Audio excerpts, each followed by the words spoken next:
Right after it happened, kind of walking around campus and everything, it definitely feels really eerie. I mean, right now, even there's barely anybody on campus, taking a toll on us, I would say, as a community. I know that a lot of people are on edge and really watching out. We have to kind of change the way that we were living before in this Smolnik community. They were part of a university. They were friends of our friends, so it's important to go honor them. Let's call Maddie. And then you realize Maddie's gone too. Madison Mogen was Kaylee's lifelong best friend. The pair seen together in their final hours of life, laughing and ordering late-night food before getting a ride home together in what Steve described as a sorority-designated driver service. You can't imagine sending your girl to college and then they come back in an urn. And in the end, they died together in the same room, in the same bed. Maddie May, she was the first granddaughter, grandkid of any of her grandparents. She was Karen and my only child that we ever had. And I want to remind you that that's the most important message that we have for you and your families, is to make sure that you spend as much time as possible with those people, because time is precious and it's something you can't get back. Welcome back to another episode of Grizzly True Crime. My name is Gisela K, and today we're going to be looking at some updates from the city of the Moscow Police Department in the horrific case of the Idaho 4. The case is now 18 days old, and I say that also to remind all of us it's been 18 days, but it's also only been 18 days. I see a lot of public frustration and lots of new speculations, which I find very distasteful at this point, because people want answers now. But the thing is, in a house like that, just think of all the DNA that they're going to process. Think of it being 2022, of course, and all the social media connections that the FBI is going to go through. Everything that they're going through is going to take time. So as much as I can say that all of us in true crime probably have trust issues, we do need to trust the process here, and we need to be patient, because at the end of the day, we have to think of the victims and their families. I cannot imagine what the families are going through. I saw their speeches at the candlelight vigil. As I told you, I wasn't going to stream it.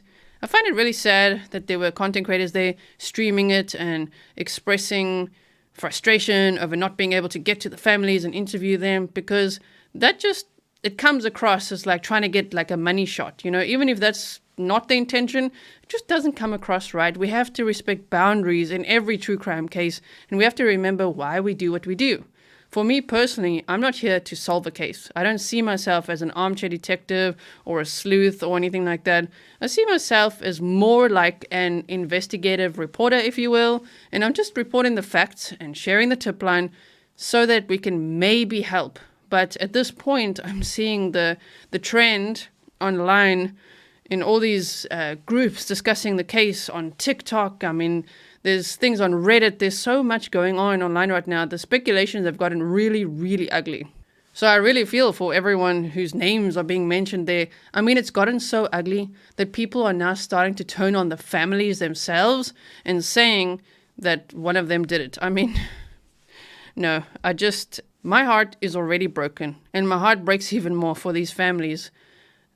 Especially in a case like this, it is so savage, so brutal, so senseless.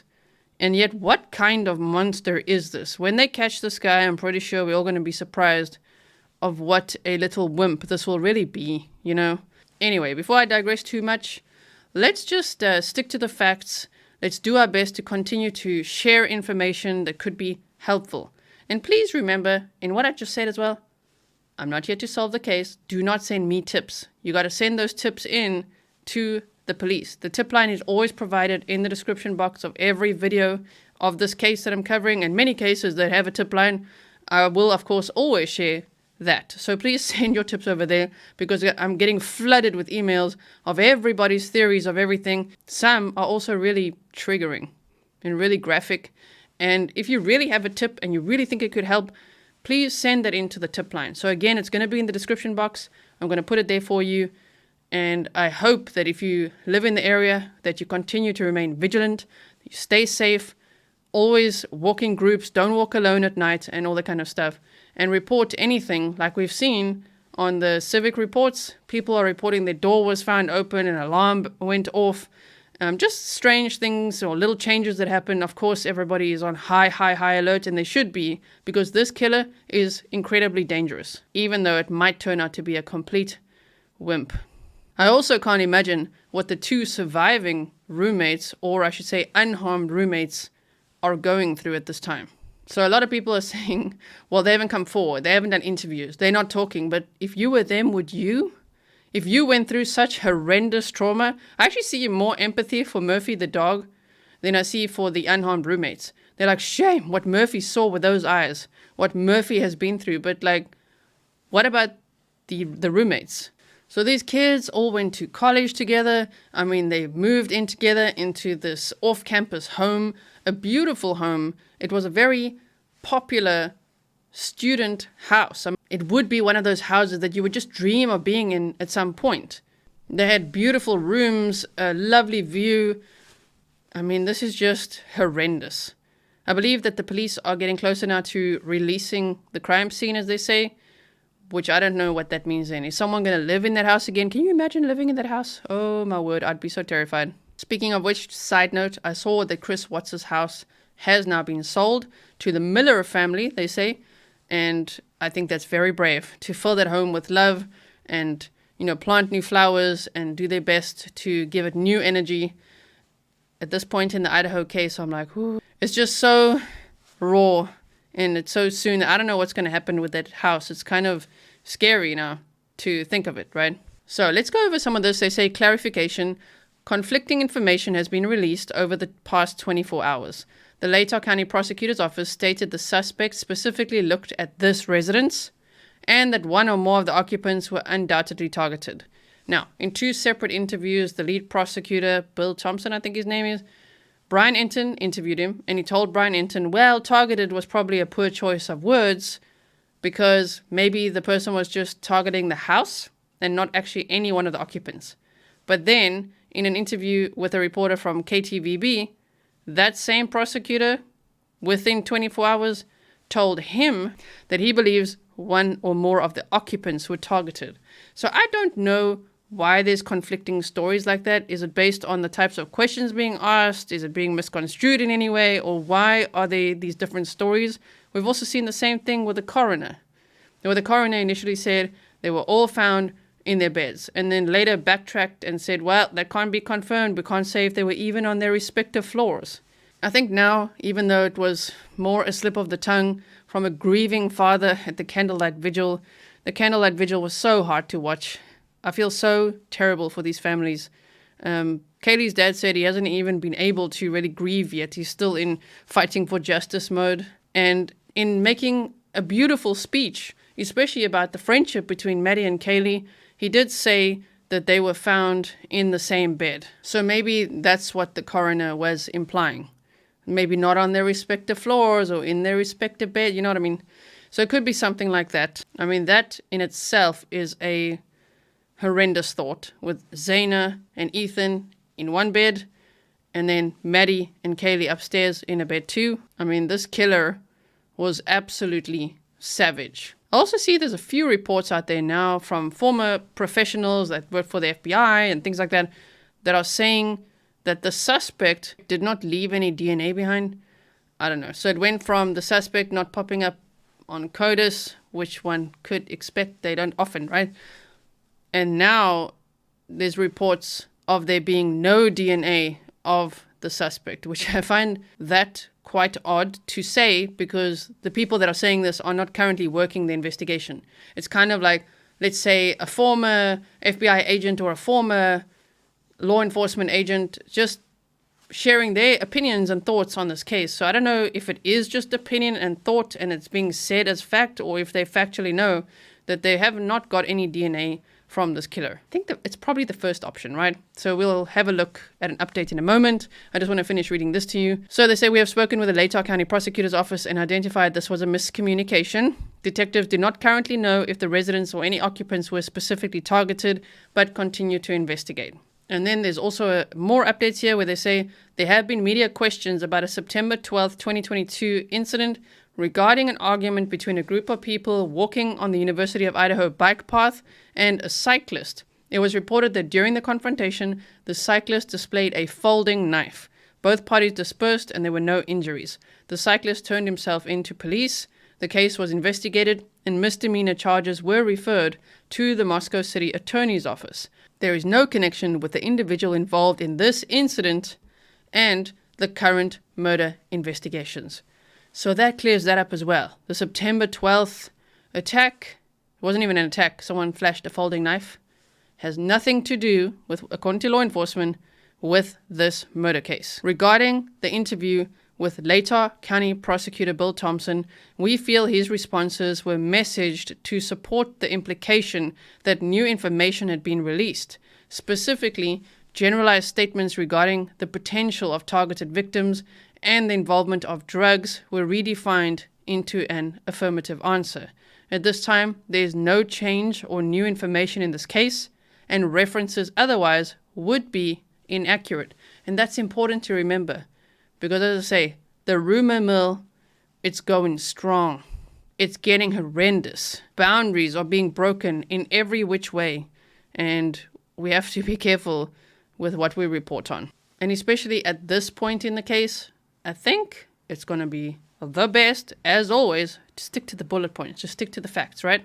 They also say at this time there's no change or new information in this case, and references otherwise would be inaccurate.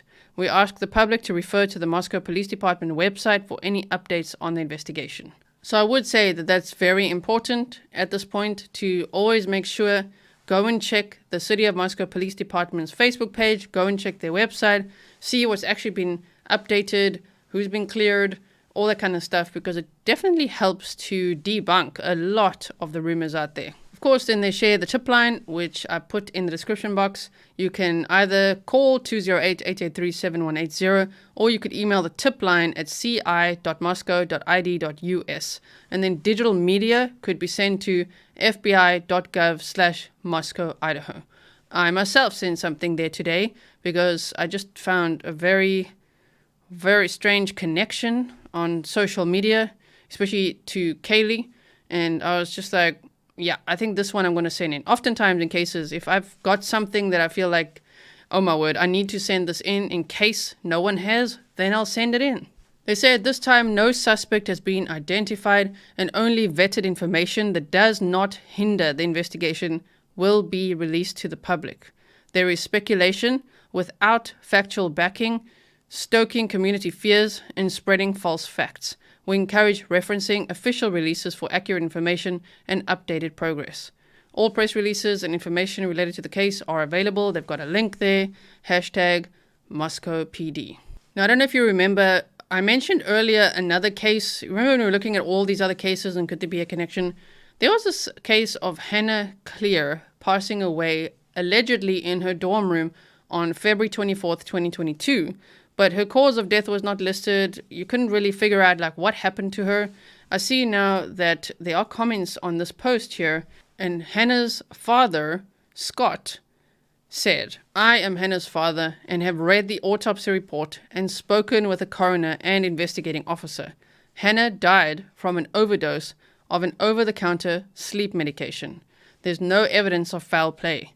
The police officers who found Hannah's body were there because I called the Moscow police and requested a welfare check.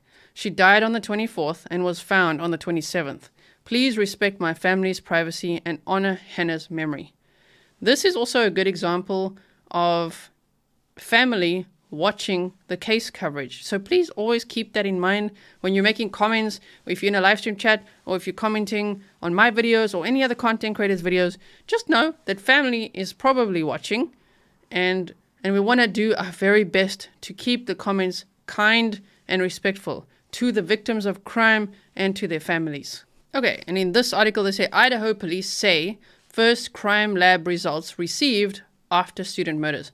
So you see, 18 days, that's all it's been.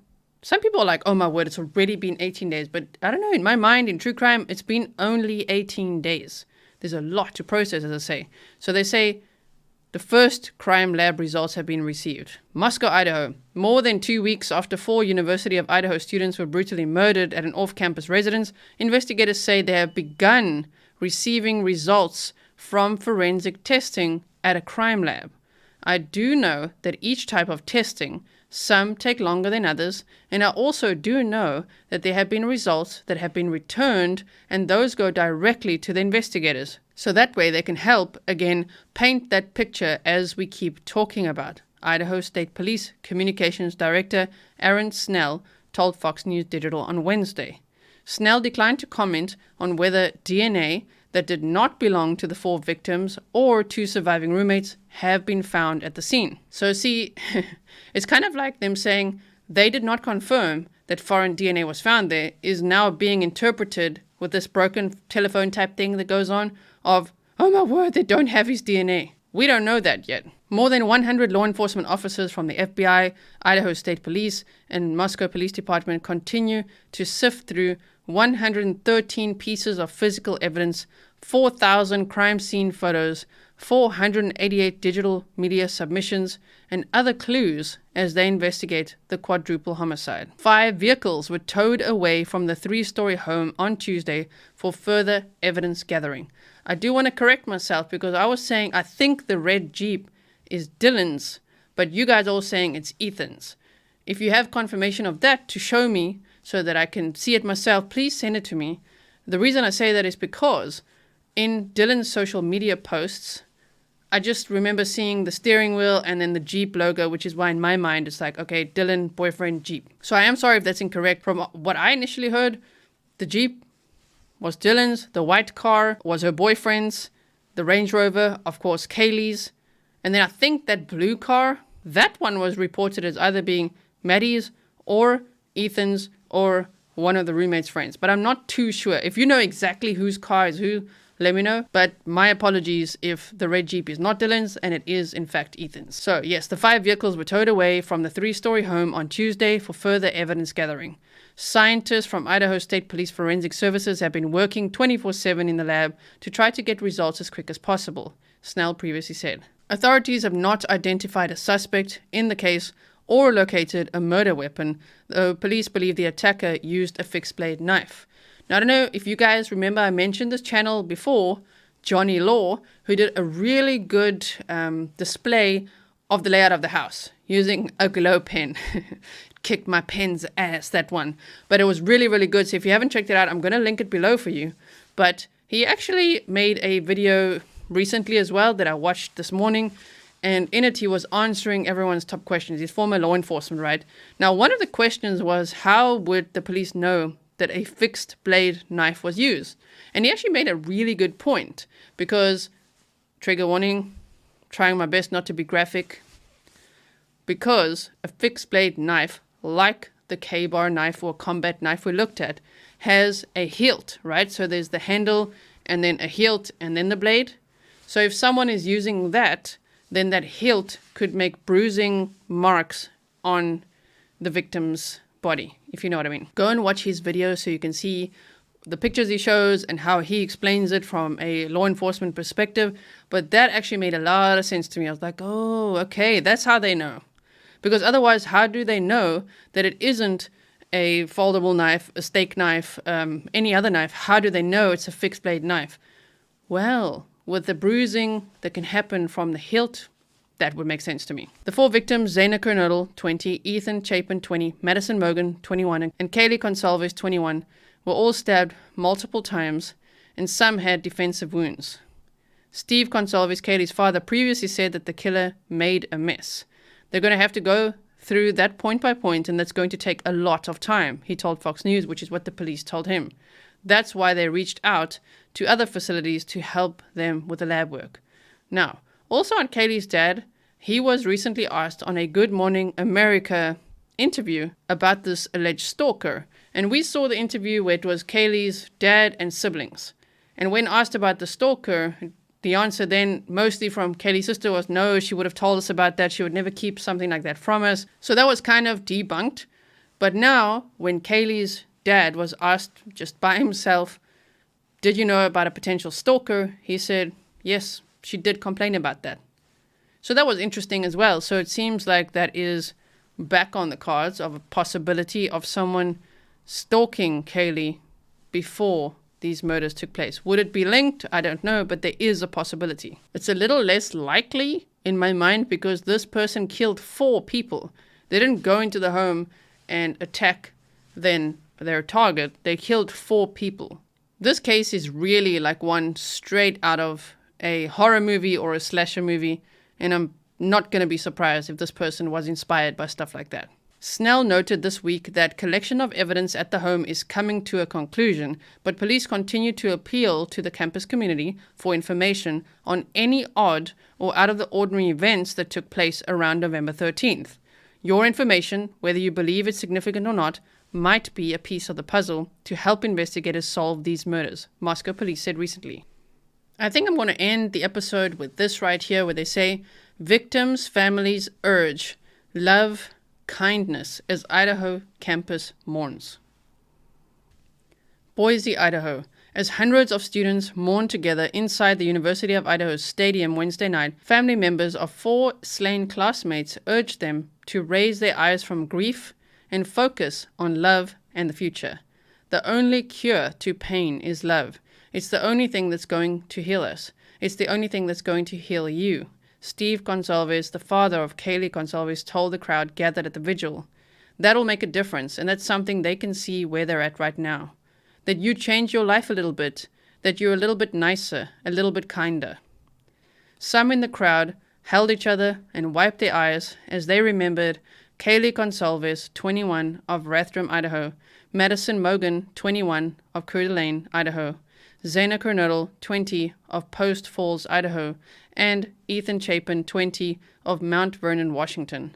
The 4 were stabbed to death November 13th at a rental home near campus in the quiet university town of Moscow, Idaho, and law enforcement has yet to name a person of interest in this case.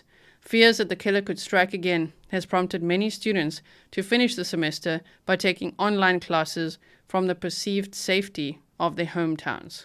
Let me share here, they say Ben Mogen, Madison's father, told the crowd in Moscow that she was his only child. So everything she ever did was such a big deal.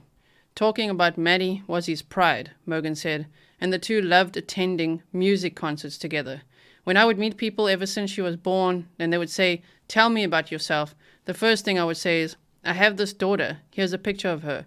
She's on the dean's list at college. She works hard. She has all these friends at her sorority," Mogen said. So they do confirm here Xana Kernodle's family was unable to attend the vigil.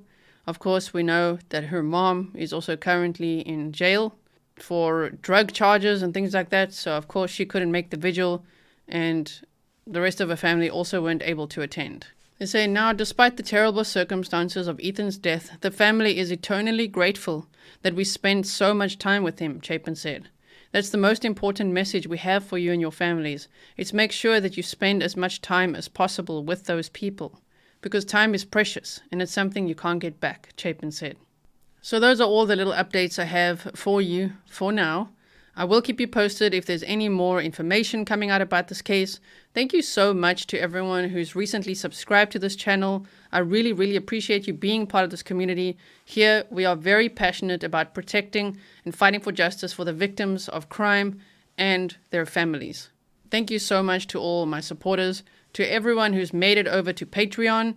Sometimes, as you know, these cases are horrendous and I need to take a time out myself. And so today, for example, I went on a beautiful forest walk. It's got all the fall leaves on the ground. It's so pretty and it was nice to just take a time out. So if you want to see videos like that, that is available for you on Patreon. I'm so sorry if this episode at all leaves you feeling sad or like, well, now you can't have your say. You can have your say. We are all adults here. You have the right to your opinion. The only thing I ask is that we don't go off on the deep end. I am not a drama channel. I don't cover drama. I don't do the crime drama. And as I say, I'm not here to solve the case. I'm just here to report on cases, to do my very best to share information. And I really hope that that resonates with you guys who've chosen to be part of this community. Thank you so, so much. I couldn't be more grateful for you. Please do stay safe. Make sure you look after yourselves. Spend time with your families, your animals, your loved ones. and I will see you in the next one.